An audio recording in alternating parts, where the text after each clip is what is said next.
ზოგი ჩანს თვალით, ზოგი არ ჩანს.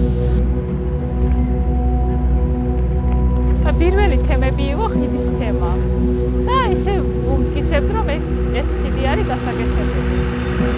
მაშინ არგუმენტი გქონდა მერიას, რომ ანუ ჩვენ ჩავადარეთ ის ექსპერტიზა ამ ხიდს არაფერი არ სჭირდება, რაღაცა მარწმუნებდნენ, რომ არაფერი, ანუ ეს პრობლემა არ იყო.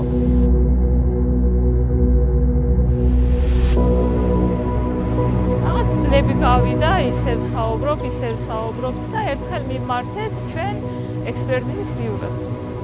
და ამ სამხაროოს ექსპერტიზის ბიუროს დასკვნის მიხედვით ეს ხიდი იყო სარეაბილიტაციო და ანუ მოკლე პერიოდში უნდა მომხდარიყო ამის რეაბილიტაცია. მაგრამ ამ დასკვნის მიუხედავად მაინც არ აკეთებდნენ. იმ მონაკვეთებში, სადაც ძალიან ისე თვალით ჩანდა, ბეტონს ასხამდნენ და მერე ბრუნდებოდნენ. ესე ბავშვები დამცინოდნენ. რა იყო შენი ხიდის ამბავი რა მოხდა? შენ ხო ამბობდი, ხო ვიღავი ამბიციური, ერთი ხიდიც მაინც ვერ გააკეთა.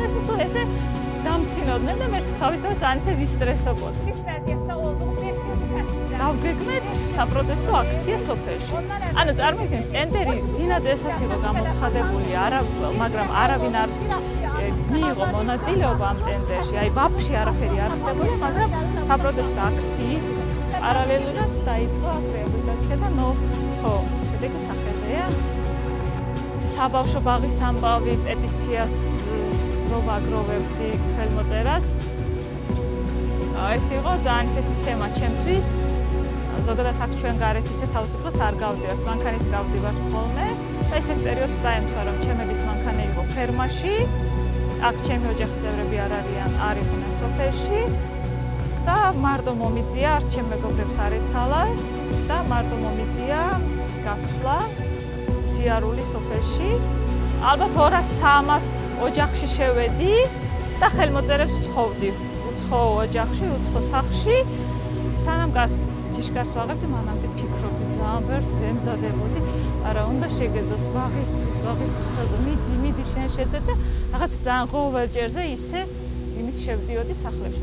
საბოლოოდ ეგ ამბავი გამოვიდა, რა თქმა უნდა, ხელმოწერებს შევაგროვეთ და დაკმაყოფილდა ეს მოთხოვნაც ჩვენი და ალბათ ამ შემოდგომას ეს ბაღიც იქნება გახსნილი. ანუ ყველა აქ გაკეთებული საქმის უკან საკმაოდ ისეთი მართლა ძალიან დიდი შრომა დგას.